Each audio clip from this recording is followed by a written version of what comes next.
Congreso Internacional Kairos 2024. Tiempo de dar fruto para Dios. Desde Bogotá, Colombia, el pastor David Cañas. ¿Qué tal si abrimos nuestras Biblias en Mateo capítulo 28? Mateo capítulo 28. Le doy gracias a Dios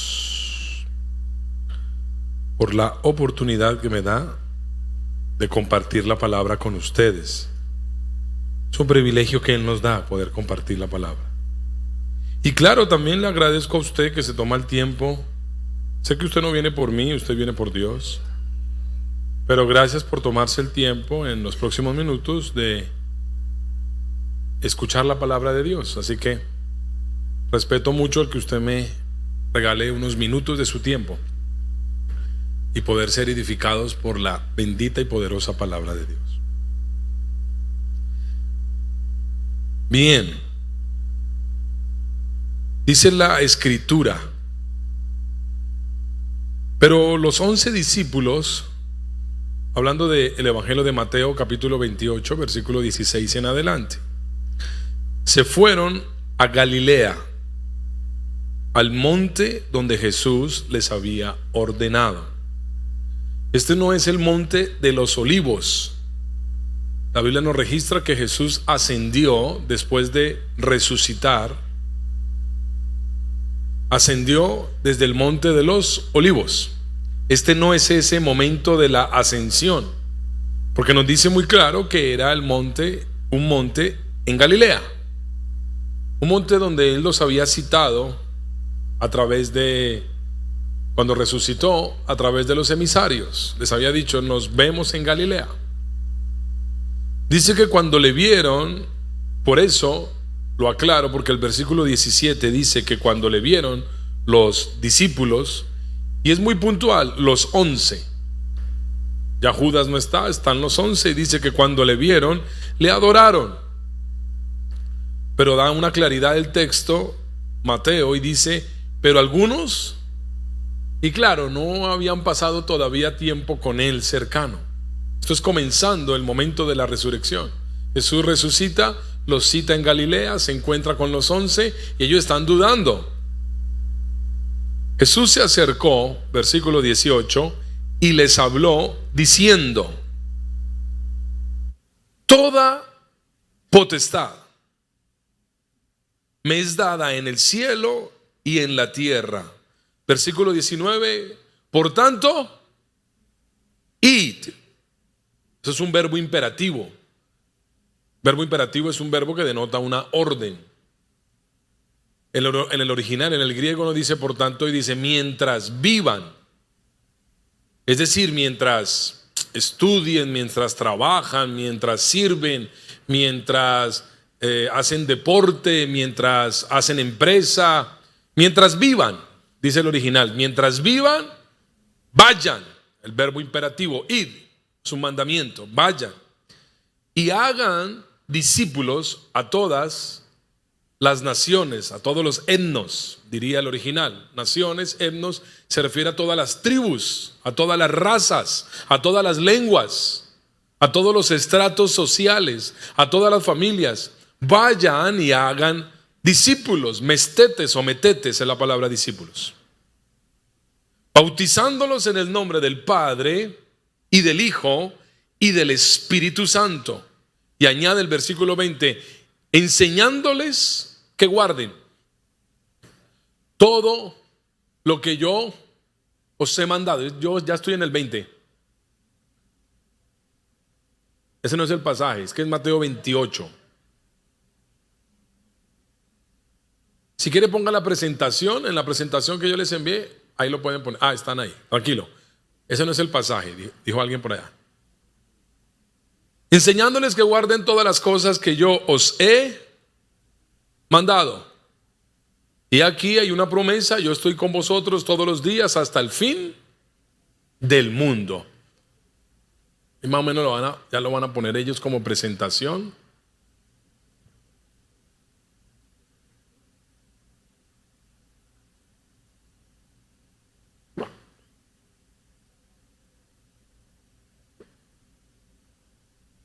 Bien, ¿cómo conocemos popularmente esta declaración de Jesús?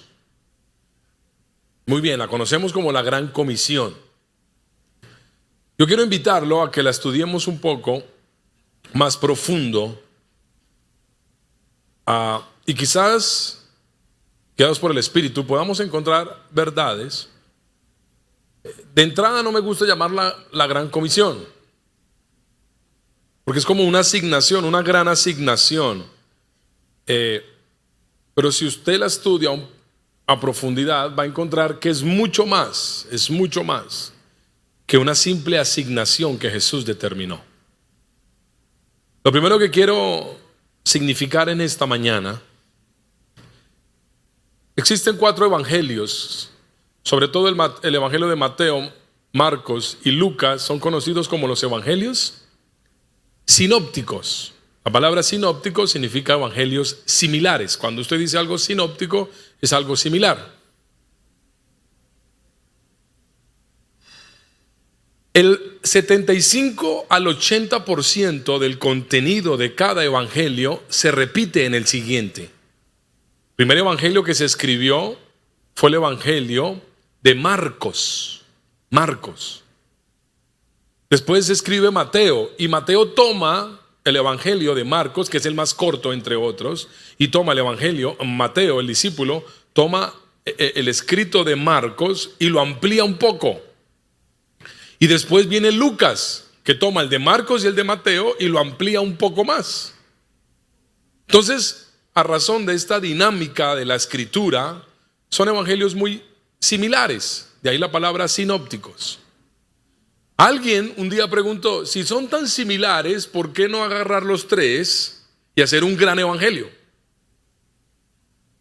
Se podría hacer, ¿por qué no hacerlo? La razón es que cada evangelio, aunque son tan similares, tienen un enfoque o una motivación en su escritura diferente. ¿Qué quiere decir eso, pastor? Cada uno le escribió a un público diferente. Por eso cada evangelio tiene un énfasis diferente. Y tenía un objetivo, aunque era similar, un objetivo diferente. ¿Cuál era el evangelio? ¿Cuál era el motivo del evangelio del Mateo? Recuerde que Mateo era un discípulo de Jesús. Mateo, de los discípulos de Jesús, era uno de clase alta, porque él era un cobrador. Él trabajaba para Roma, para el imperio que estaba subyugando y tenía conquistado los territorios de Judea. Así que Mateo era un tipo de clase alta, era un tipo de recursos, era un tipo de economía. Y en el círculo social de Mateo, la gente no reconocía a Jesús como rey. Lo reconocían como un gran profeta, lo reconocían como un gran maestro, como un gran rabí, pero no lo reconocían como rey. Y entonces Mateo, buscando que en aquella región, en aquel estrato social, en aquella comunidad, donde no reconocían a Jesús como rey, escribe el evangelio de Mateo con la intención de presentar a Jesús como el verdadero rey heredero del trono de David. Ahora, por eso usted va a encontrar, si quiere ponga la siguiente diapositiva. No sé si alcanza a ver, pero intencionalmente en el evangelio de Mateo, el reino es el tema transversal del evangelio. Aparecen más de 50 menciones en torno al reino de los cielos. Es el único evangelio que comienza mencionando la genealogía de Jesús y lleva la genealogía de Jesús y la conecta directamente con el rey David. Como descendiente directo, Jesús, descendiente directo del rey David, por lo tanto, heredero legítimo del trono de Israel. Y comienza, mire, usted ve estos textos, no voy a profundizar, pero en el evangelio de Mateo se nos presenta a Jesús naciendo como rey, dice que vivió como rey. Por ejemplo, el evangelio de Mateo es el único evangelio que narra el suceso de los sabios del oriente. Mateo capítulo 2, que llegan preguntando y diciendo, ¿dónde está el rey de los judíos? Porque venimos a adorarle. Porque Mateo tiene esa intención. Entonces continuamente en el Evangelio de Mateo, él está haciendo señales, él está haciendo afirmaciones para conectar a Jesús como rey. Entonces dice que nació como rey, dice que vivió como rey, dice que realizó milagros como rey, dice que enseñó como rey, dice que fue arrestado como rey, dice que fue juzgado como rey, murió como rey, le pusieron una corona, una inscripción que decía rey de los judíos, dice que fue sepultado como rey en una caverna, en un lugar donde se sepultaban los reyes y moría la gente rica. Dice que resucitó como rey, fue anunciado en su resurrección, regresó a los cielos como rey y anuncia el Evangelio de Mateo que un día Jesús volverá como rey. Bien.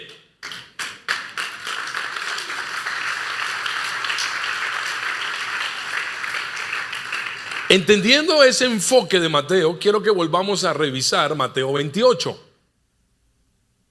Jesús entonces cita a sus discípulos como un rey. Dice que se sentó en un monte alto. Esa es una figura de un rey.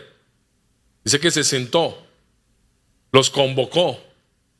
Y una vez ellos vinieron a él y adoraron. Esa acción, ese verbo de adorar, es que se postraron y se inclinaron ante él como rey. Y él estaba sentado en aquel monte, en el lugar más alto. Y dice el texto, y les dijo, toda autoridad, toda potestad, la palabra original ahí es toda eusoxia.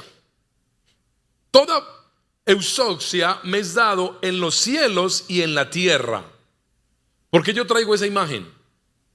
La palabra eusoxia, si quiere pónganla en la siguiente, la palabra eusoxia significa derecho legítimo, autoridad, dueño, jurisdicción, poder, potencia,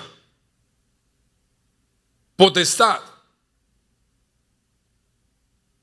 Entonces mire, devuélvase un segundo. Jesús no simplemente está dando una recomendación. Cuando él dice esa afirmación, toda eusoxia me es dada en los cielos y en la tierra, era la manera como se comenzaba en aquel tiempo. Mateo 28, 18. Toda potestad me es dada en el cielo y en la tierra. Esa afirmación es una afirmación de un carácter político. Político. Esa era la frase con la que se comenzaba un discurso de posesión de un gobernador. Esa frase. Déjelo ahí. Esa frase, en la época, en el griego de la época, era la frase como se comenzaba un discurso político de un emperador o de un gobernador cuando subía al trono. Él se paraba en aquellos tiempos y así como hoy nosotros cuando hay una elección popular, alguien gana una elección y la registraduría le confirma y hace una resolución. Entonces viene la persona y el día de la posesión le dicen, conforme a la resolución, declaramos o se decreta que tal persona ha sido nombrado o elegido como, y se menciona el cargo. Bueno, eso es en nuestros tiempos. En aquellas épocas, esta era la frase.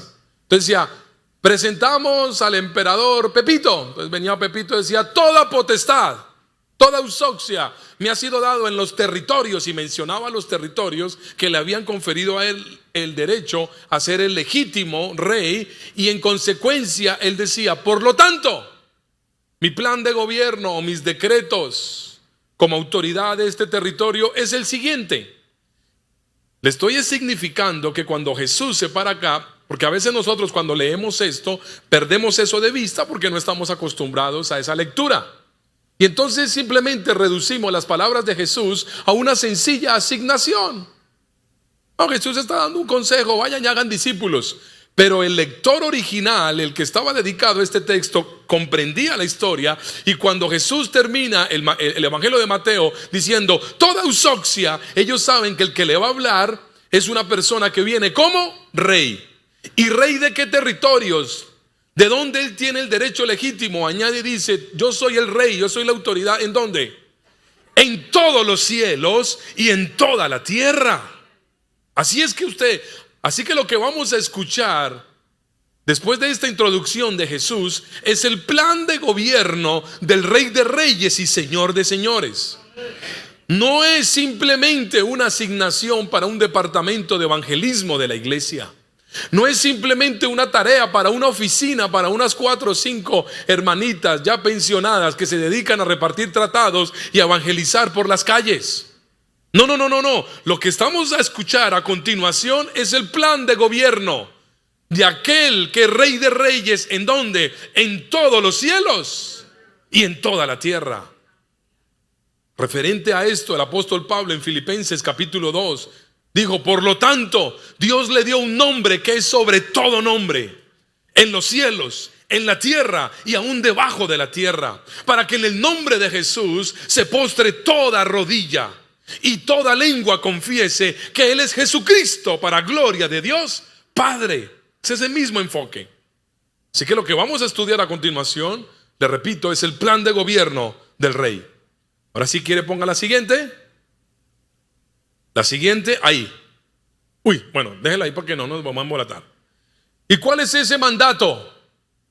Por tanto, después de la introducción, como gobernador, Rey dice: por tanto, en consecuencia, y les dije, el original dice, ese no dice por tanto, dice mientras vivan.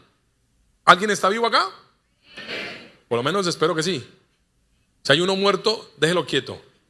Esperemos que acabe el culto pero déjelo ahí quietico, no lo mueva. O sea que todos dicen mientras vivan. Mientras usted salga esta tarde, mientras vaya a almorzar, mientras en la noche esté en casa, venga a la reunión, mañana a las celebraciones, trabaje en la semana, haga deporte, vea fútbol, practique algún hobby, mientras vivan. Ese es por tanto, id y hacer mestetes o metetes, discípulos a todas las naciones.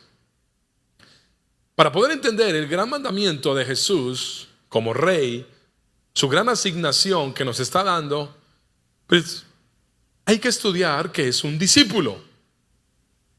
En griego es la palabra mastetes o mestetes, que significa aprendiz. En la siguiente está.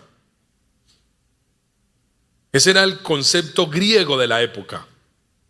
Así que cuando uno se refiere a un discípulo, está hablando de un aprendiz. Ese es nuestro lenguaje. Sin embargo, debo dar una claridad, y es que este concepto es un concepto griego, pero no es el concepto que Jesús usa. Sé que nosotros a veces lo hemos enseñado bien intencionadamente, pero a veces desconocemos detalles. Entonces la palabra discípulo, ¿qué era un discípulo en aquella época? ¿Qué era un aprendiz? En la cultura griega, el concepto discípulo no nació con Jesús. Jesús no escribió.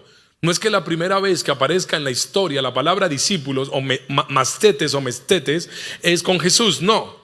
300 años antes la filosofía griega ya había establecido, era común esta palabra.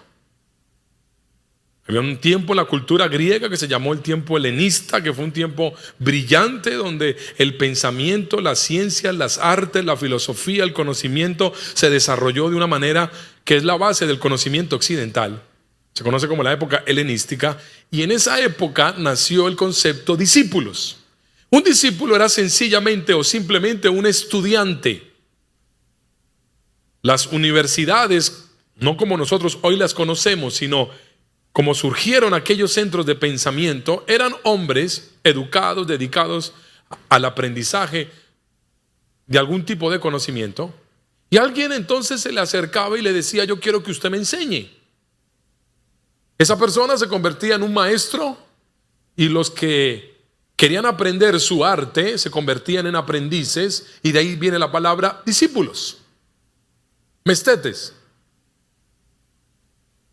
Incluso la palabra literal significa, cuando usted va caminando como una persona que camina sobre la arena de la playa, va dejando unas huellas. Y el discípulo, literalmente la palabra significa alguien que camina y pisa sobre las huellas del que va adelante. Es un aprendiz, es un seguidor que va ahí detrás. Ese era el concepto griego. Entonces existe, no sé, piensa en cualquier erudito de la Grecia helenística antigua, Euclides, Parménides, y ellos tenían sus estudios sobre cualquier ciencia, y alguien se acercaba y decía, no sé, pienso en Pitágoras, sus triángulos, sus ángulos, sus números, sus matemáticas, y alguien decía, señor Pitágoras, yo quiero que usted me enseñe eso. Claro, muy bien, vuélvase mi mastetes o mi metetes, vuélvase mi aprendiz. Y entonces le pagaban un dinero a Pitágoras y él sacaba un tiempo y les enseñaba lo que él había descubierto, lo que él sabía.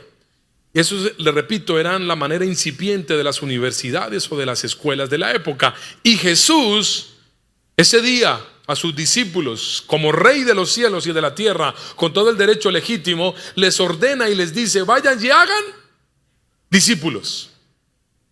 Ahora, Jesús no se refería literalmente a un aprendiz o a un estudiante o a un seguidor de esa manera.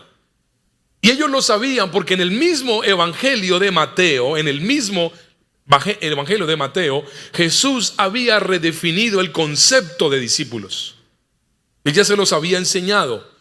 Él no estaba hablando de un simple aprendiz. Si quiere ponga la siguiente, en Mateo 10, capítulo 10 del evangelio de Mateo, versículo 24 y 25, Jesús mismo había redefinido el concepto de lo que es un discípulo a la visión espiritual como Dios la ve, no como el mundo griego la ve. Jesús dijo, el discípulo no es más que su maestro, ni el siervo más que su señor. La cultura griega, la idea era yo aprender el arte de la persona para superar a la persona. Como hoy un estudiante en la universidad tiene un profesor, pero él no quiere quedarse, él no está estudiando. El que va a una universidad o un colegio no se inscribe para ser el día de mañana maestro de universidad. El que se inscribe es para que aprenda y sea mejor. Aprendí de mi maestro, pues yo monto mi propia empresa. Es más, si después necesito, contrato al maestro para que me haga algún trabajo. ¿O no? Ese es el pensamiento de un estudiante. Nadie estudia para querer ser maestro. La cultura griega, el pensamiento era una competencia. Yo aprendo lo de él, pero yo lo quiero superar. Y Jesús lo aclara y dice, venga. En el concepto, como yo lo estoy definiendo, el discípulo no es más que su maestro. Así como el siervo no es más que su señor. Ah, no, entonces ¿para qué es un discípulo? Y añade el versículo 25 y dice, bástale al discípulo ser como su maestro y al siervo como su señor. Y ahí define el concepto hebreo, o mejor bíblico, del discípulo. Le dice, bástale al discípulo, y pongo el énfasis ahí en la pantalla, en la palabra ser. Bástale al discípulo, dígalo conmigo, bástale al discípulo, bástale al discípulo. Este pequeño detalle, esta pequeña palabra, ginomai en griego, esta pequeña palabra cambia todo el concepto. Porque en la Grecia antigua, la razón de un discípulo era hacer como su maestro. Cuando usted va a una universidad, hoy incluso que nuestra base es el modelo griego, uno no va a una universidad para ser como el maestro, sino para aprender a hacer como el maestro. ¿Sí o no? Pero Jesús está diciéndole, no. Modelo bíblico es ser. No hacer como su maestro simplemente, sino ser. Habla de genética, la palabra genomai, usted lo ve en sus palabras, esa es la raíz de la palabra gen. Esa palabra hoy nosotros la usamos. Es una palabra griega, gen. Esa palabra gen es la que estudia la transmisión de los caracteres hereditarios de una persona. Por lo tanto, lo que Jesús está diciendo es ser discípulo, es heredar el carácter de Jesús y el poder de Jesús. ¿Qué es un discípulo? Definámoslo nosotros. Es uno como Él. Por eso esta predicación se llama así, uno como Él. ¿Qué es un discípulo? Uno que parece a Él. Uno que habla, porque tiene la genética de Jesús. Habla como Jesús habla. Piensa como Jesús piensa. Siente como Jesús siente. Incluso hace las obras que Jesús hace. Usted parece que está recibiendo hoy una lección, pero esto es mucho más profundo que eso. Esto incluso redefine la razón del evangelio. Ojo con lo que le estoy diciendo. Esta afirmación de Jesús revoluciona el concepto de iglesia aún en nuestros días.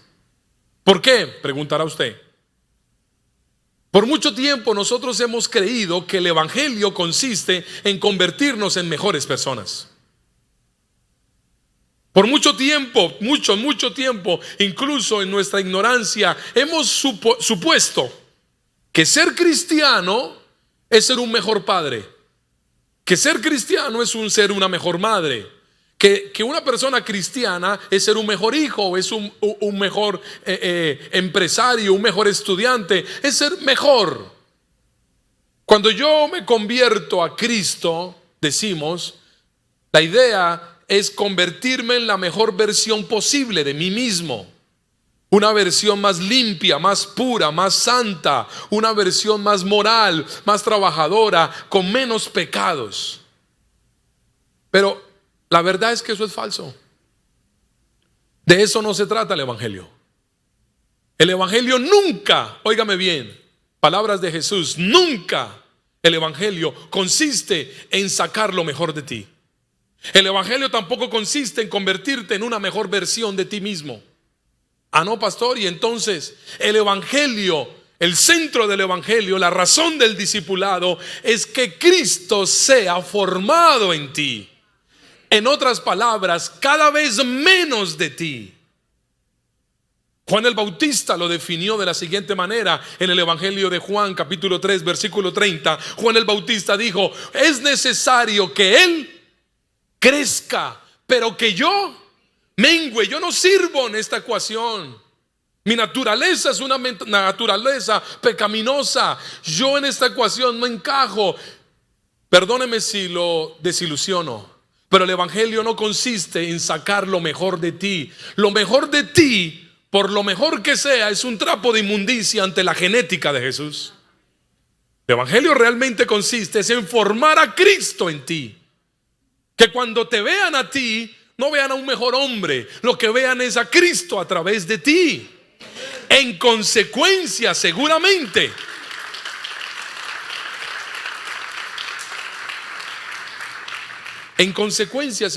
serás un mejor hombre, una mejor esposa, un mejor esposo.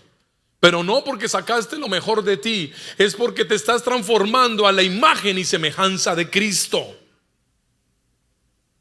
El apóstol Pablo en Gálatas 2:20 dice: con Cristo estoy juntamente crucificado y ya no vivo yo, es Cristo quien vive en mí. Ya no vivo yo.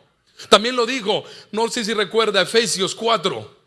En Efesios 4:13, los pastores que están acá recordarán que es ese texto, ese capítulo donde nos habla de la razón de la iglesia, donde nos habla de los 5 ministerios: apóstoles, maestros, profetas, evangelistas. Y nos enseña acerca, y termina diciendo el versículo 13: hasta que todos lleguemos. ¿Para qué está la iglesia? Y habla de la iglesia y de los ministerios, y afirma diciendo: hasta que todos lleguemos, mire, a la unidad de la fe y del conocimiento del Hijo de Dios, a un varón perfecto. Hasta que todos los que estamos aquí, toda esta iglesia llegue a una unidad de la misma fe, al conocimiento del Hijo de Dios, a un varón perfecto. Y mire cómo termina: que todos lleguemos a la medida de la estatura de la plenitud de Cristo. ¿Hacia dónde nosotros tenemos que crecer? A la medida de la estatura de la plenitud de Cristo. Entonces la pregunta en esta mañana es: ¿cuánto de Cristo hay en ti? Desafortunadamente esta respuesta no la puede usted contestar aludiendo a los años que usted lleva en el evangelio. Pastor, yo llevo 30 años del evangelio, o sea que yo debo tener mucho de Cristo. Desafortunadamente, nosotros podemos llevar 30 años en el evangelio, pero no significa que hemos avanzado 30 años en la formación del carácter de Cristo en nosotros. Muchos de nosotros Llevamos 30 años repitiendo el primer año. Porque no avanzamos, no crecemos. Seguimos con las mismas mañas. Somos igual de chismosos, igual de murmuradores, igual de mentirosos, de flojos. Somos los mismos que nos arrebatamos con una situación que provoca ira.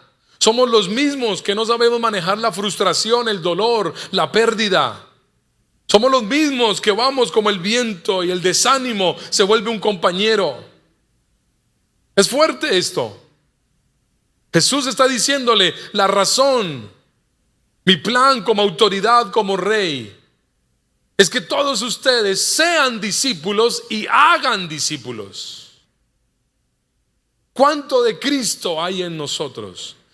Y veía que el título de este tiempo de aniversario es, ¿cuál es? Ayúdeme a recordarlo. Tiempo de dar fruto para Dios. Y es súper interesante porque ¿qué es dar fruto? Según la Escritura. Mire, nosotros hemos considerado que tenemos en nuestro lenguaje cristiano la palabra fruto como resultados. Pero nosotros vemos un líder que está trayendo mucha gente y decimos, oiga, esa persona sí da fruto. O vemos un líder que está como embolatado y decimos, no, es que no da fruto. ¿Cierto o no? Ese es nuestro lenguaje. Sin embargo, ese no es el lenguaje bíblico. En la palabra fruto nunca se han significado resultados. En la Biblia la palabra fruto es sinónimo de carácter. Gálatas 5:22.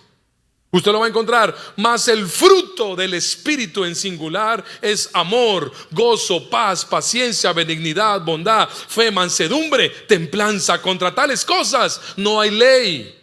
La palabra fruto en la Biblia no significan obras, no significa manifestaciones, no significa resultados. Es más, usted puede tener obras, manifestaciones y resultados y no necesariamente dar fruto. En el Evangelio de Mateo, capítulo 7, creo que versículo 20, 19-20, Jesús estaba dando su discurso conocido como el Sermón del Monte, la Constitución, porque era rey y está dando su discurso. Y en aquel texto Jesús dice, hablando acerca del fruto, versículo 21, versículo 16, por los frutos los conoceréis. ¿Acaso se recogen uvas de los espinos o higo de los abrojos? Así todo árbol da buenos frutos, pero el árbol malo da frutos malos. No puede el buen árbol dar malos frutos, ni el árbol malo dar frutos buenos. Todo árbol que no da fruto, que buen fruto, es cortado y echado en el fuego. Así que por sus frutos, y cuando está hablando de frutos, alguno pensará que son obras, y viene el versículo 21 y añade y dice, no todo el que me dice Señor, Señor, entrará en el reino de los cielos, sino el que hace la voluntad de mi Padre que está en los cielos. Obediencia genética. Muchos me dirán en aquel día, Mateo 7:22, Señor, no profetizamos en tu nombre, y en tu nombre echamos fuera demonios, y en tu nombre hicimos muchos milagros. Recuerde que está hablando del fruto, que la gente pensaba que eso es dar fruto, obras, manifestaciones, resultados. Y entonces les declararé, versículo 23, nunca os conocí, apartados de mí, hacedores de maldad. Note que en el texto los frutos no son resultados. Los frutos en la Escritura, ¿qué son? Carácter. Claro, repito, bien intencionadamente, una vez más, nosotros generalmente relacionamos los frutos con los resultados. Pero si somos estrictos en la Escritura, porque no critico a nadie que lo haga, yo también lo hemos hecho, y en nuestro lenguaje es muy común hablar de frutos. Oiga, qué fruto está dando, tremendo. Oiga, pero la verdad es que nos referimos a resultados. A resultados. Pero los resultados nunca serán una evidencia del fruto. El fruto que menciona Cristo en la Escritura es carácter. Incluso cuando usted va a Juan 15, acuérdese de ese texto, Juan 15. Ese texto dice, yo soy la vid verdadera Jesús comienza diciendo: yo soy la vid, yo soy una mata de uva. La vid es una mata de uva. Yo soy una mata de uva. Les va a dar una lección y usa una analogía con una mata de uva. Dice: yo soy como una mata de uva, mi padre es el labrador. Y comienza hablando y dice: todo pámpano que en mí no lleva fruto lo quitará, y todo aquel que lleva fruto lo limpiará para que lleve más fruto. Y comienza a hablarles. Dice: yo soy la vid, versículo 5. Yo soy la mata de uva. Vosotros sos los pámpanos, las hojas, las ramas de donde nace la uva. El que permanece en mí y yo en él, este lleva mucho fruto, porque separados de mí nada podéis hacer. En Juan 15, en el texto, literalmente Jesús nunca dice qué es el fruto. Usted puede leer Juan 15, que es el texto del fruto, y nunca va a encontrar una definición. Y el fruto es textual, no la va a encontrar, pero sí la va a poder concluir por lo que dice el texto. Si Jesús es la mata, Jesús es la mata de uva, y nosotros somos las ramas que damos fruto, ¿qué cree que debe ser nuestro fruto? Si la mata, a ver. Yo no sé mucho de matas. Lo más cercano que yo sé de matas es cuando vi al profesor Yarumo. Si usted se acuerda de eso, es que usted es viejo como yo. Porque eso ya no lo dan. Entonces lo más cercano que yo tengo a conocimientos de agronomía. Pero yo cuando veo un árbol y le están colgando unos mangos, ¿yo qué digo? Eso es un árbol de mango, porque por el fruto sé de qué es el árbol. ¿Sí o no? Yo voy caminando y veo una naranja, y mis profundos y vastos conocimientos incipientes de la naranja me permiten concluir que si ese árbol está dando naranjas es porque es un naranjo. Eso no me falla. Más de eso no sé. De la misma manera, si yo veo una persona, el texto lo dice, si Jesús es la vid, nosotros somos los pámpanos, ¿de cuál será el fruto que está hablando Jesús? De Él. Así que cuando yo veo una persona que se parece a Él, entonces yo digo: no, es que se está dando fruto como Jesús, porque se parece a Él. Note que el fruto en el texto no son resultados, no son obras, no son manifestaciones. El fruto es carácter. Ahora, tampoco diga usted que una persona con el carácter de Cristo no va a hacer las obras de Cristo. Porque después Jesús mismo en el texto dice, en el versículo 16: no me elegisteis vosotros a mí, sino que yo os elegí a vosotros y os he puesto para que deis, para que vayáis y llevéis fruto, y que vuestro fruto permanezca. Es decir, que de tu fruto, a ver, una persona que tiene hambre, ¿le sirve simplemente conocer que ese árbol es un árbol de mango? Una persona con hambre, ¿qué hace? Se trepa o le casca un piedradón. El hecho es que se baja un mango, y cuando prueba el fruto, ese fruto lo sacia.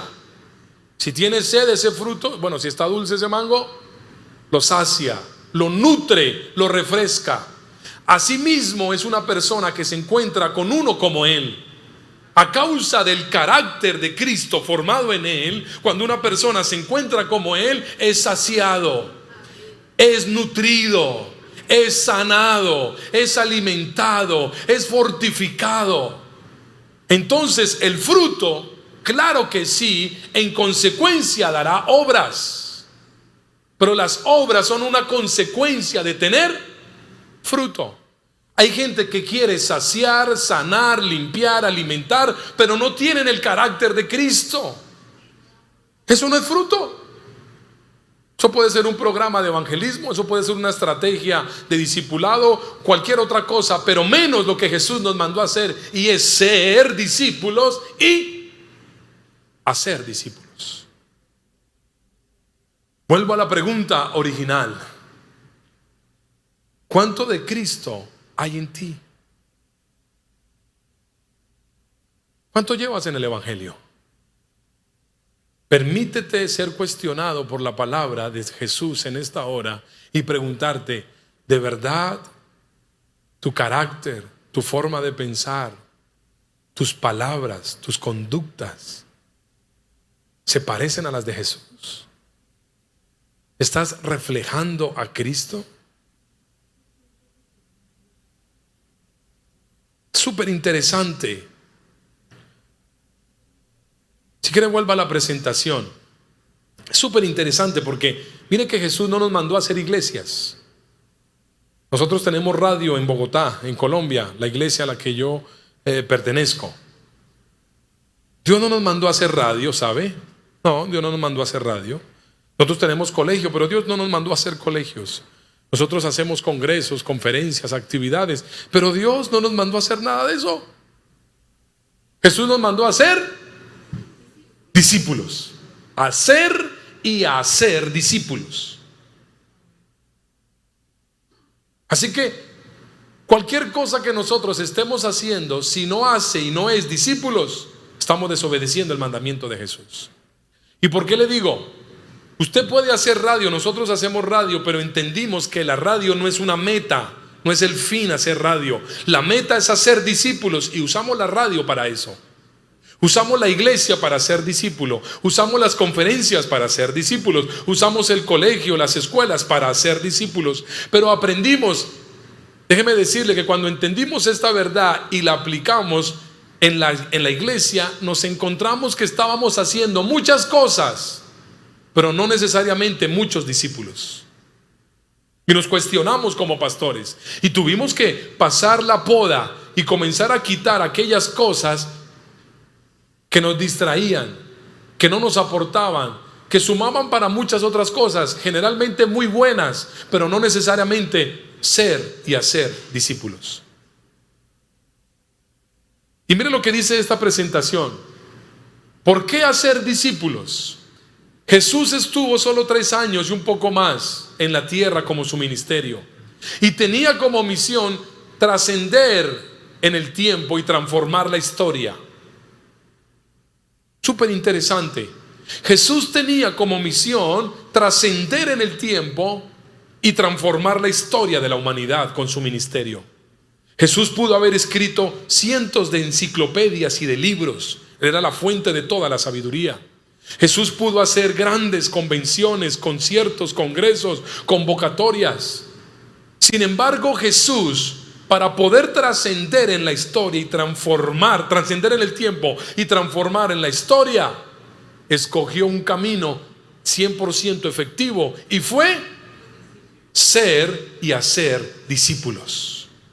Así que si ese fue el modelo de Jesús, ¿cómo nosotros no vamos a usar el mismo método para trascender? Solo le muestro esta gráfica, no me detengo en ella por el tiempo, pero la siguiente gráfica le mostrará incluso que el ser y hacer discípulos numéricamente es mucho más efectivo que simplemente evangelizar. En la gráfica azul verá los números de una persona que la podemos conocer como un super evangelista que se dedica a evangelizar y a ganar una persona todos los días. Después de 10 años habrá ganado 3.560 personas. Pero si usted mira la gráfica en rojo, que se trata de hacer discípulos, y el modelo de Jesús no es tanto la cantidad, sino es la calidad. Entonces una persona un año hace 2 discípulos por año, pero a su vez esos que hacen discípulos se activan para hacer discípulos y también para hacer discípulos. Entonces el primer año pues hay 3 discípulos, yo que estoy siendo discípulo con los otros 2 que estoy discipulando. Al siguiente año nosotros 3, cada uno tiene un discípulo, entonces son 6. Para nosotros 3, ¿cuántos somos? 9. Y así sucesivamente se va llevando la ecuación. Después de 10 años cogiendo el camino, tomando el camino de ser discípulos, esa persona tendrá casi 60,000 personas. Versus el evangelista que tiene 3.560. A todas luces el camino de hacer discípulos no solamente genera calidad, sino que también genera cantidad. Mire qué poderoso. Mire qué poderoso. La pregunta interesante es: ¿cómo se hace un discípulo? ¿Cómo se hace un discípulo? Ya vimos que es un discípulo. ¿Por qué Jesús nos mandó a ser discípulos? Pero también hay que contestar, venga, ¿y cómo se hace un discípulo? Según el modelo de Jesús, un discípulo se hace, a ver. Se lo quiero explicar de esta manera. Un discípulo es una persona que piensa como Jesús, que habla como Jesús, que hace las obras de Jesús, que tiene el carácter de Jesús. ¿Cómo se logra eso? Y quiero ponerse un ejemplo que me pareció muy curioso, que vi una noticia el año pasado, si no estoy mal, o años atrás. La Federación de Fútbol de Colombia demandó a un alemán.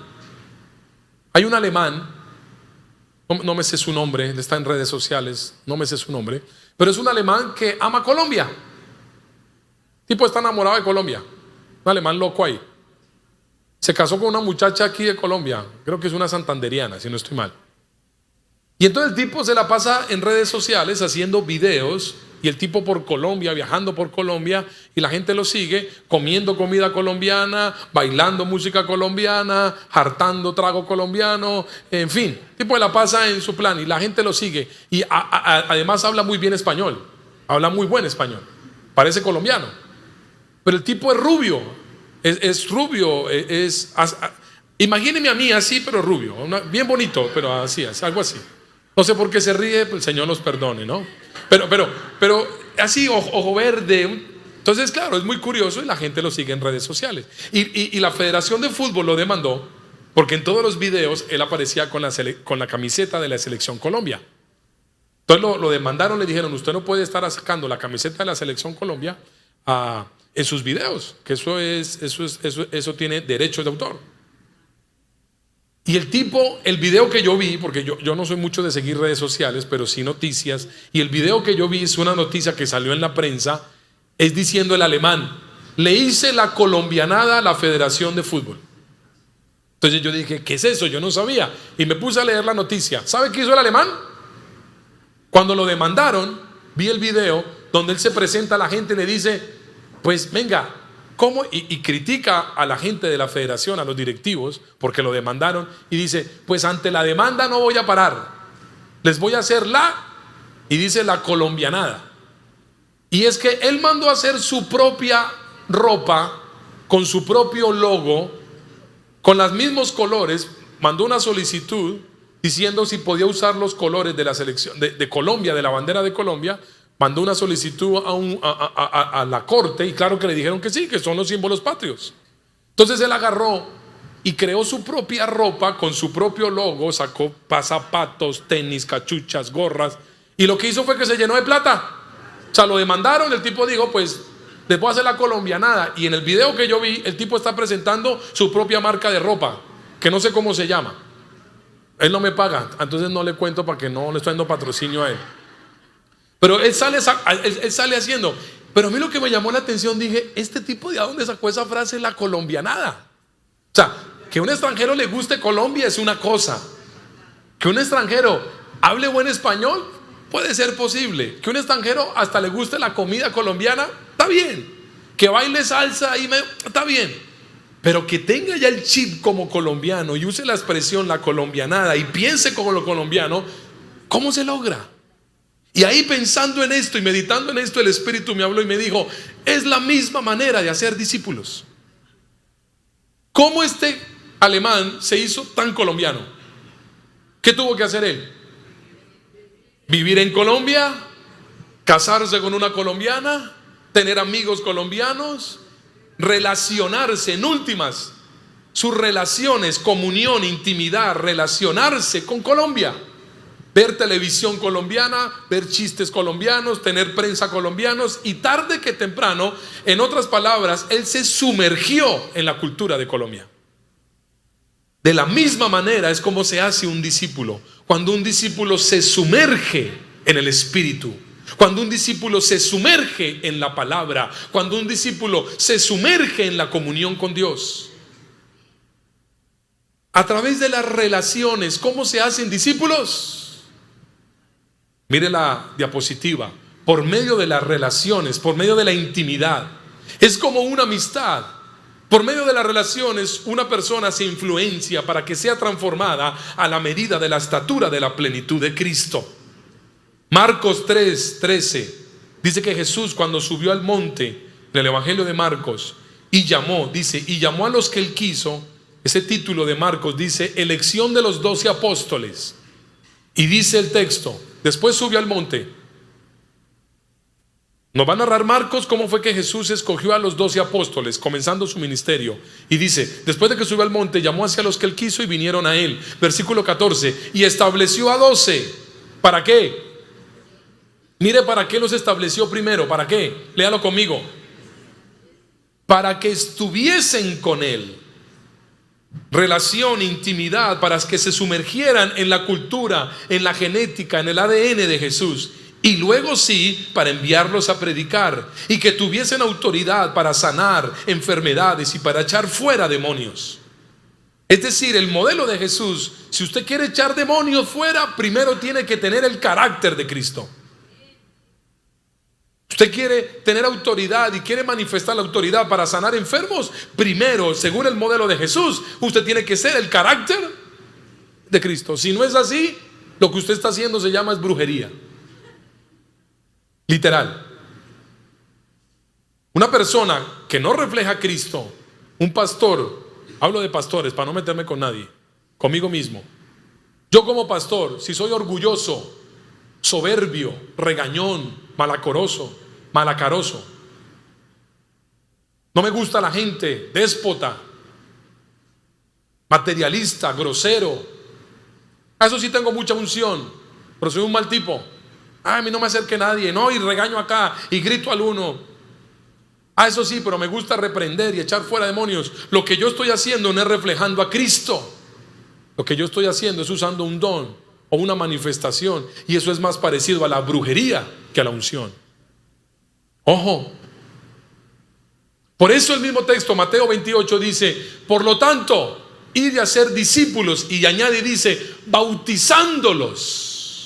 Esa palabra bautizo o bautizándolos es sumergiéndolos. ¿En quién? Bautizándolos en el Padre y en el Hijo y en el Espíritu Santo. Sumérjalos en el Padre, sumérjate en el Hijo y sumérgete en el Espíritu de Dios. Sumérgete en las palabras del Padre, en las palabras del Hijo y en las palabras del Espíritu. Sumérgete en los ríos, sumérgete en la genética del Padre, del Hijo y del Espíritu. Sumérgete, hazte uno con Él. Sumérgete, sumérgete, sumérgete.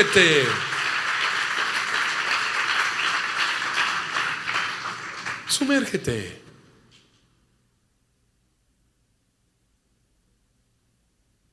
Vuelva a la presentación.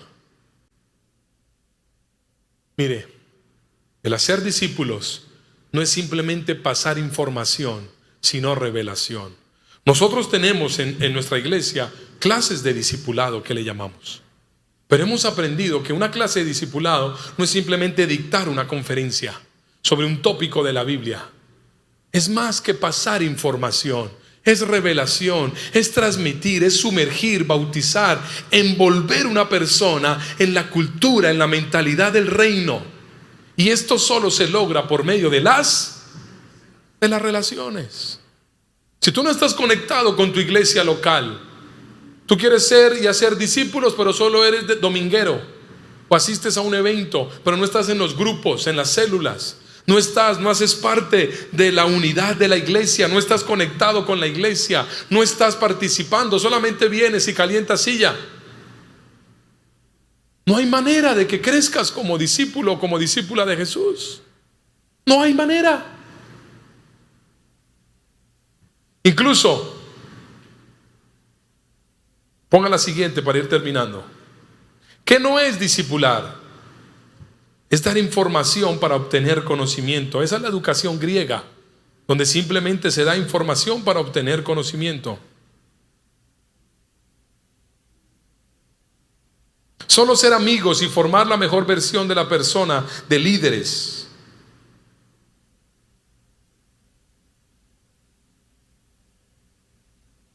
Mire, nuestra tendencia, ponga la siguiente, me voy a comenzar a adelantar, la siguiente. La siguiente, la Génesis, esa. Ahí hay una en la parte blanca. Dice, el hombre busca conocimiento sin intimidad, sin relación. Ese fue el gran pecado de Adán y Eva. La serpiente le dijo, serás como Dios. Tendrás el conocimiento de Dios. El día que comas de él serán abiertos vuestros ojos y seréis como Dios, sabiendo, conociendo el bien y el mal. No por comunión, no por revelación, no por relación, sino simplemente por información. Y ese es nuestro gran desafío. Yo quiero saber mucho de la palabra. A mí la gente me pregunta, uy, pastor, ¿y usted dónde saca esas cosas de la palabra? Eso no sale de estudiarlo. Eso no es simplemente que saco un diccionario en hebreo y saco 3, 4 páginas y me pongo a estudiar a ver qué dicen. Eso hay que meterse con el Espíritu y en su revelación Él nos da. Pero no, yo soy uno a veces yo digo, uy, no, pero hagámoslo más fácil. ¿Será que no un librito que me explique todo esto? ¿Será que no una página en internet, un autor que me explique todo esto en hebreo, en griego y cataplum más rápido? Porque es que esto de la intimidad y de la relación y esto de pasar tiempo con él, ¿para qué me explique muy largo? Y nosotros nos gusta más simplemente que nos den conocimiento, pero no tener intimidad con Dios. Qué peligroso es cuando alguien quiere predicar escuchando y viendo lo que otros predican, sin pasar tiempo con Dios. Eso sí, pirateamos cuanta prédica hay, pero no nos gusta la relación. No nos gusta.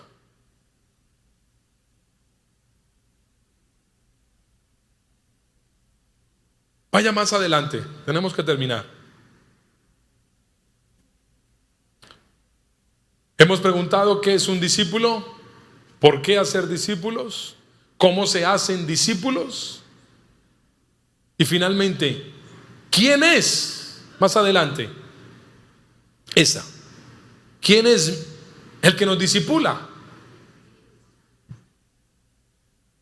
Jesús dijo en Juan 14, 26, mas el Consolador, el Espíritu Santo, a quien el Padre enviará en mi nombre, Él os enseñará.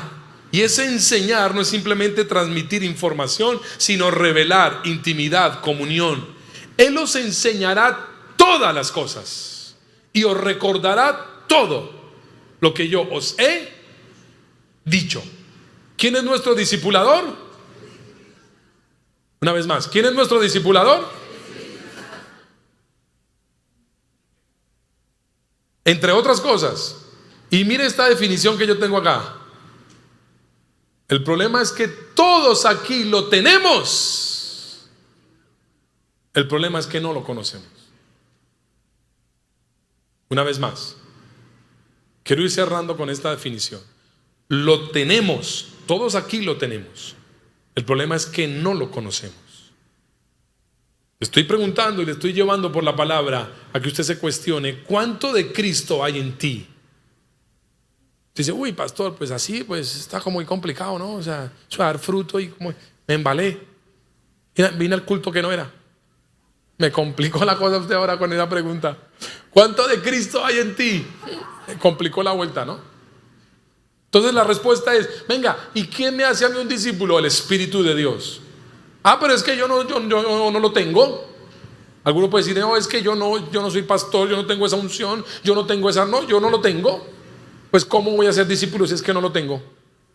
Incluso nosotros tenemos como un concepto, como que usted ve un hombre muy ungido y él tiene el 100% del Espíritu y yo tengo como un 5%, como un 10%. Ese concepto no es bíblico. Todos los que están aquí tienen el 100% del Espíritu Santo. Todos. Quizá lo que pasa es que el Espíritu Santo no tiene el 100% de usted, que es otra cosa. Pero todos tenemos aquí el Espíritu 100%.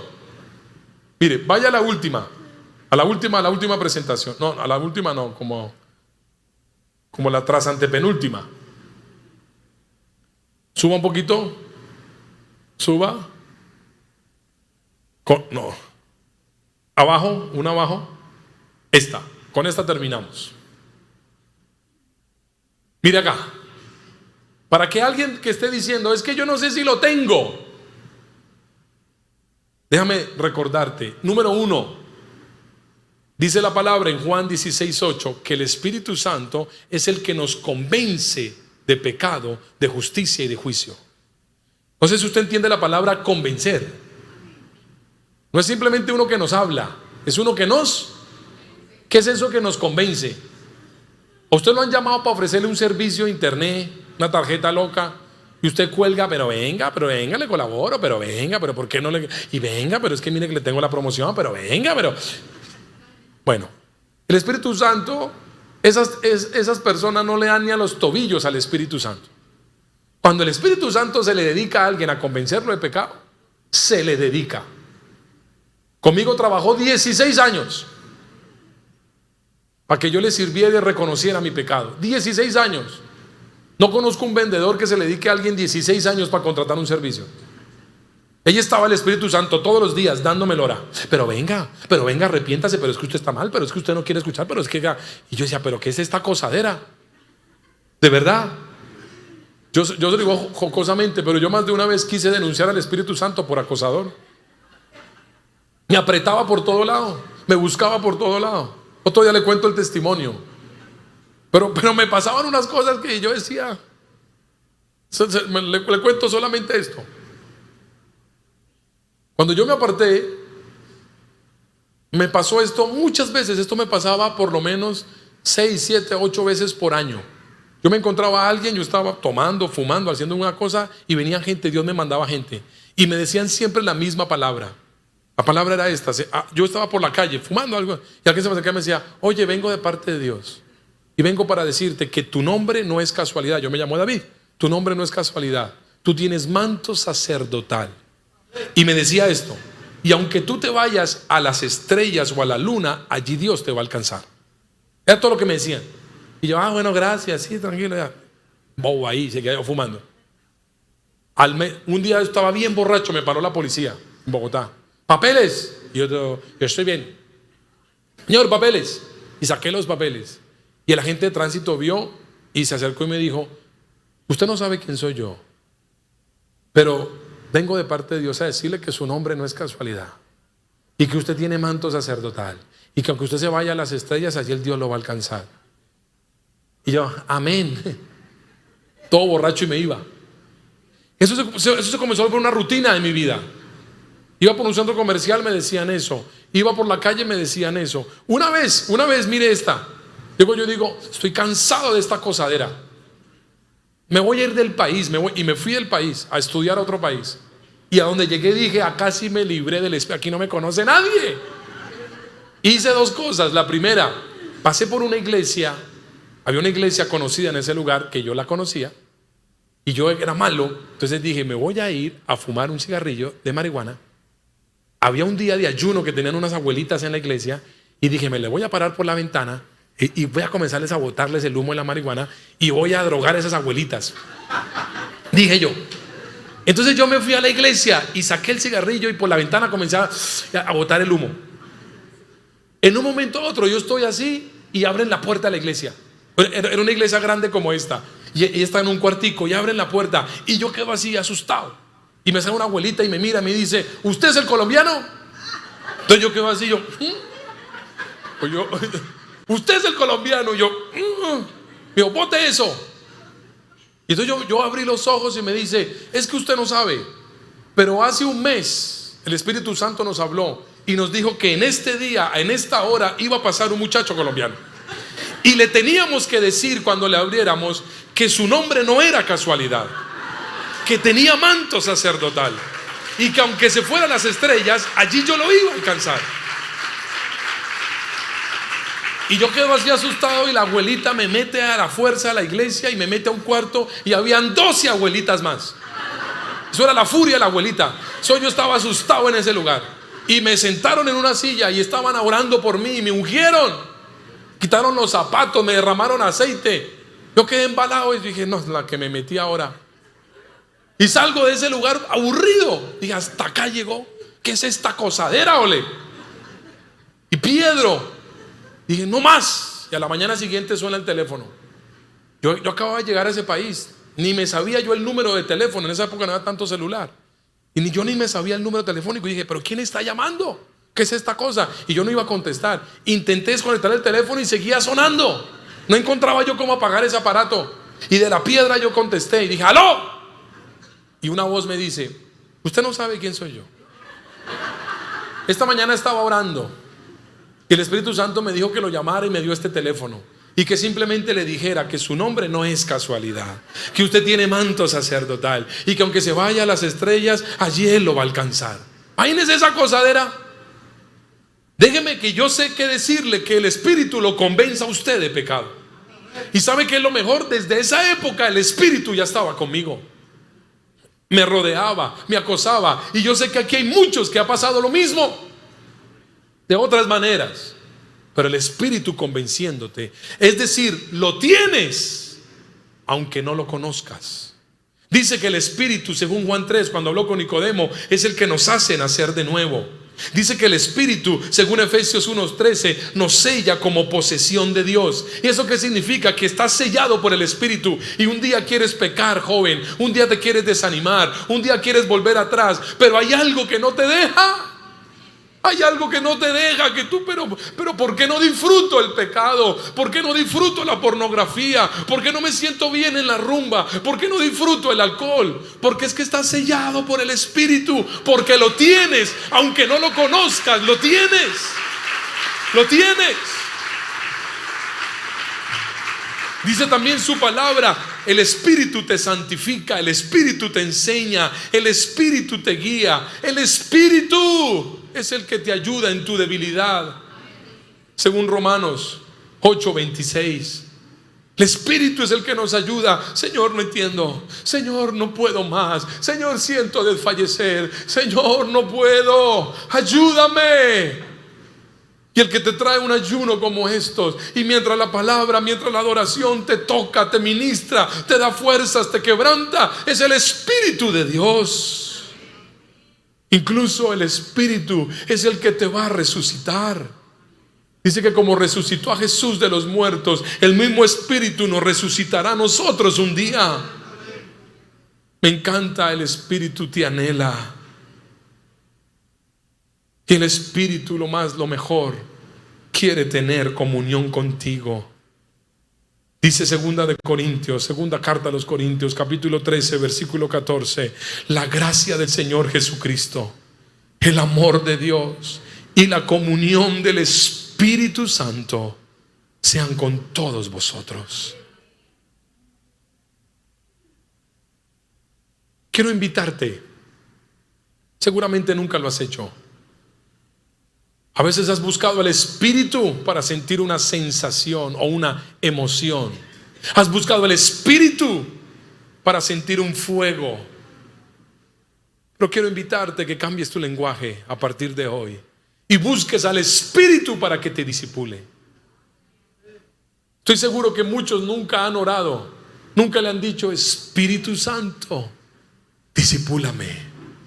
Espíritu Santo, forma el carácter de Cristo en mí.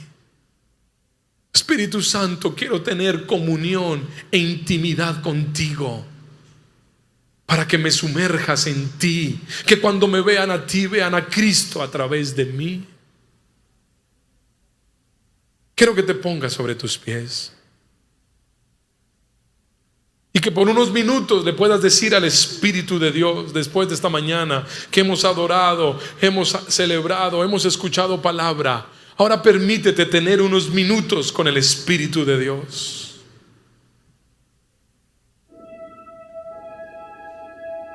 Y no me digas que tu debilidad te impide tener comunión con el Espíritu. Le cuento una historia para que oremos. Un día atendí a una pareja de esposos. Él era un poco violento, soez con sus palabras.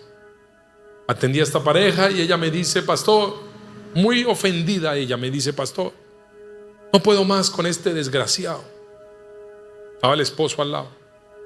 Ni siquiera le dijo el nombre, dijo desgraciado. No puedo más con este desgraciado. Es que me trata mal, me regaña. Usted lo viera, cuando le da piedra acá, casi que me pega, me insulta, es que es un atrevido. Y yo miraba al desgraciado, sí, porque nunca me dijo su nombre. Yo lo miraba y él comenzó a llorar. Y entonces la mujer dice: ¿y sabe qué es lo que más me ofende de este tipo, de mi esposo, pastor? Es que el desgraciado, después de que en esa gritería, en esa cosa, el tipo ni siquiera me pide perdón, sino que se va a orar. Es un descarado. Yo le he dicho: a usted Dios no lo escucha así. ¿A usted qué le pasa? Pida primero perdón, arregle las cosas conmigo y después sí vaya a orar. Pero Dios no lo va a escuchar así. ¿Qué dice ella? Yo me quedo mirándola. Le digo: bueno, dejemos que hable el desgraciado. Y no, de verdad. Y le dije, que no me ha dicho el nombre. Le dije: desgraciado, ¿qué tiene usted que decir? Él me mira y me dice: pastor, es verdad. Es verdad. Yo lucho mucho con mi carácter. Sí, me da unas piedras que me dan ganas de destruirlo todo. Yo le digo: y venga, y eso que su esposa dice que es lo que más la ofende, ¿usted por qué se va a orar? ¿Por qué no le pide perdón? Dice: pastor, la verdad es que esa causa de mi debilidad, que yo he entendido cuál es mi necesidad. Me quedé mirando, le dije: repítame eso me gustó. Dice: pastor, cuando yo veo mi debilidad, mis luchas, mis grietas, mis imperfecciones, pastor, precisamente yo no soy capaz de pedirle perdón. Yo no es por naturaleza. Yo tengo que ir en oración al Espíritu Santo. Yo tengo que postrarme en intimidad con Él para que Él me limpie, pero para que me dé fuerzas para reconocer mi pecado, para que me dé fuerzas para acercarme a Dios, para que me dé fuerzas para que me cambie. Esa causa de pasar tiempo con Él, que yo reconozco cuánto lo necesito, porque soy consciente de cuán débil yo soy. Y aprendí un secreto en la escritura. Entendí segunda carta a los Corintios, capítulo 12, versículo 9: bástate en mi gracia, porque mi poder se perfecciona en tu debilidad. ¿Sabes cómo es la mejor manera para que lo busques? Mira tu debilidad y convierte tu debilidad en la motivación de tu necesidad. Es algo como esto: nadie pasa a un centro odontológico, no sé, usted se levanta con un dolor de muelas y usted no dice: uy, qué dolor de muelas. Y usted pasa por un centro odontológico y dice: maldito odontólogo, lo que quieres es manipularme y sobornarme, voy a destruir a este odontólogo, y sales corriendo. ¿Eso tiene coherencia? Si tú tienes un dolor de muelas, ¿qué es lo que haces? Corres a donde el odontólogo. Lo mismo, si tú estás luchando con tu carácter, si tú estás luchando con tu carne, si tú estás luchando con tu genio, si tú estás luchando con tus pensamientos, ¿qué es lo que está evidenciando? Tu debilidad. Y tu debilidad, ¿qué es lo que anuncia? Lo que tú necesitas. ¿Y qué es lo que necesitas? Correr a Él. Por eso no digas: pastor, yo no puedo buscar al Espíritu, porque es que si yo le mostrara cómo soy. Es todo lo contrario. A causa de que eres como eres, es que necesitas correr a los ríos del Espíritu. Haz de tu debilidad una brújula que te enfoque tu necesidad. Padre, oramos a ti en esta hora. Oramos a ti en esta hora. Dile: Señor, te necesito. Reconozco en esta hora mis grietas, mis fisuras. Reconozco cuánto necesito crecer en el carácter tuyo. Me llamas a dar fruto, a reflejarte. Debo ser honesto y decirte: no te he reflejado en casa, no te he reflejado como padre, no te he reflejado como hijo, no te he reflejado muchas veces. Perdóname. Perdóname cuando me domina la ira. Perdóname cuando la envidia, el egoísmo, la soberbia, la altivez, cuando la carne. Perdóname cuando me deleito viendo una serie vulgar, grosera. Perdóname cuando Aún tatarateo y canto canciones que no te agradan. Perdóname cuando me cuesta dar. Perdóname cuando me cuesta perdonar. Perdóname. Dile: Señor, quiero aprender a reflejarte. No había entendido que el evangelio se trata que yo sea formada a la imagen y semejanza de Cristo. Perdóname. Y exponle tus debilidades. Dile: Señor, tú sabes cuánto te necesito, porque tú sabes cuán débil soy.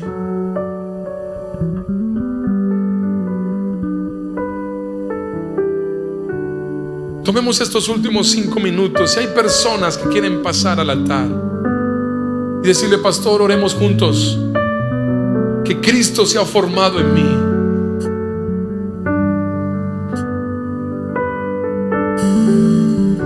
Quiero que pases aquí adelante. Si hay pastores de la iglesia que me ayuden a orar, quiero que vengan y que me ayuden.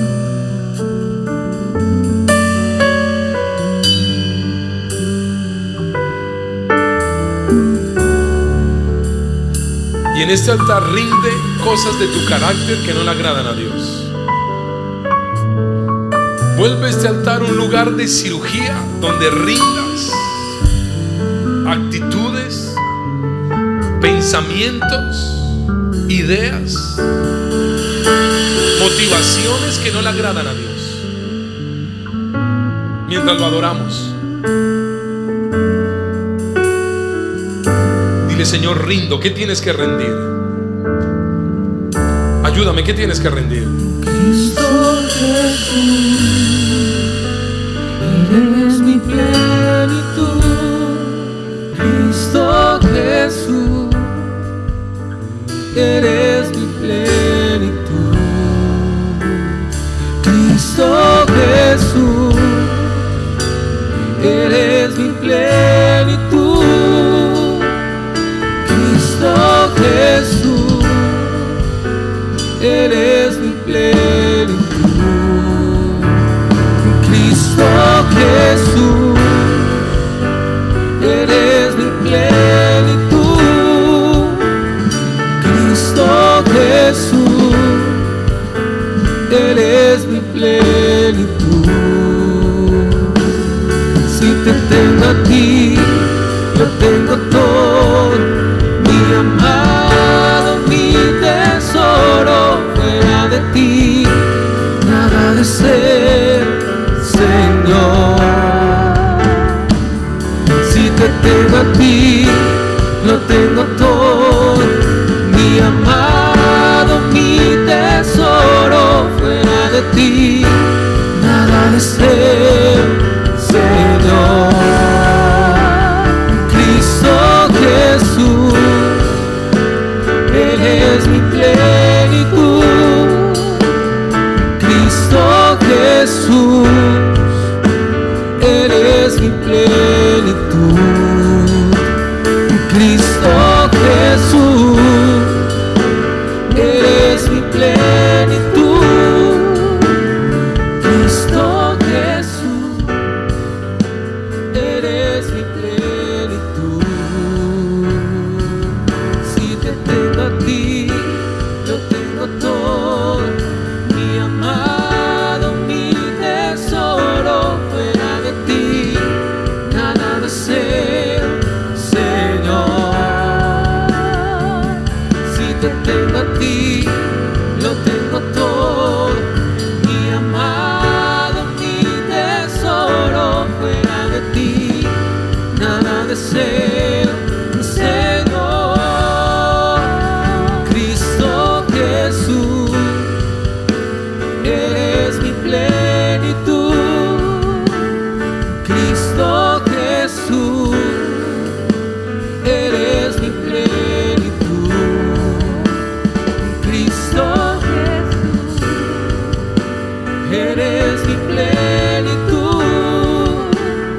Cristo Jesús, eres mi plenitud. Si te tengo a ti, lo tengo todo. Mi amado,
Se corta todo pensamiento tradicional de no querer reflejar a Cristo en sus mentes, en sus corazones. Todo aquello con lo que tus hijos están batallando, hoy lo reprendemos en el nombre de Jesús de Nazaret. Señor, se cortan debilidades, se cortan vicios, toda pornografía, toda atadura sexual, todo vicio, toda depresión, toda ansiedad, se corta en el nombre de Jesús. La echamos fuera de la vida de tus hijos, fuera de la vida de tus hijos. Las palabras de derrota, las palabras de muerte, las palabras de dolor salen en esta hora. Espíritu Santo, hay una multitud, dígalo conmigo para terminar. Espíritu de Dios, hoy te pido que formes en mí el carácter de Cristo. Una vez más, Espíritu Santo, discipúlame, hazme como Cristo. Yo quiero reflejar a Cristo en sus palabras, en su carácter, en su mentalidad y en sus obras. Yo quiero hacer las obras de Cristo. Yo quiero orar por milagros. Yo quiero que sucedan milagros. Señor, en el nombre de Jesús, todo cuerpo enfermo en esta mañana que hemos proclamado de tu nombre, enviamos palabra de sanidad. En el nombre de Jesús reprendemos toda enfermedad. Ponga su mano donde tenga algún dolor. Ponga su mano ahí donde tiene ese dolor físico. Y si tiene un familiar, ore por él. Jesús nos mandó a orar por sanidades, a reprender todo espíritu de enfermedad. Todo espíritu de enfermedad, a ti te hablo en el nombre de Jesús, fuera. En el nombre de Jesús, fuera ahora. Confesamos la sanidad de Dios. Confesamos la vida de Dios por el poder de la palabra, por el poder del Espíritu. En el nombre de Jesús, aquel que murió y resucitó de los muertos para nunca más morir, confesamos sanidad y libertad. Toda obra del demonio, toda atadura demoníaca, suelta a tus hijos ahora en el nombre de Jesús de Nazaret. Suelta sus casas, suelta sus hijos, suelta sus generaciones, suelta sus cuerpos. Y la vida de Dios, la vida de Dios, la vida del Espíritu, créelo, no es una sensación, créelo. La vida del Espíritu hoy viene sobre ti. No necesitas sentirlo, necesitas creerlo. Digo, yo creo que el Espíritu viene sobre mí. Hay una promesa. Digo, Jesús, no me elegisteis vosotras a mí, sino que yo os elegí vosotros para que vayáis y llevéis frutos. Juan 15:16. Y vuestro fruto permanezca, el carácter, para que todo lo que pidieres al Padre en mi nombre, Él os lo dé. ¿Sabe cuántas oraciones Dios no le contestó a Jesús? Si usted mira en la Biblia, ninguna. Todo lo que Jesús oró, todo el Padre se lo contestó. Incluso le dijo: si es posible, pasa de mí esta copa, pero que se haga tu voluntad. En su oración diga: haz lo que tú quieras. Y así fue. Dios hizo lo que Él quiso. Cuando tú te conviertes en uno que refleja a Cristo, el carácter de Cristo, todas tus oraciones serán contestadas. Todas tus oraciones serán contestadas. Todas tus oraciones serán contestadas en el nombre de Jesús. Congreso Internacional Kairos 2024. Tiempo de dar fruto para Dios.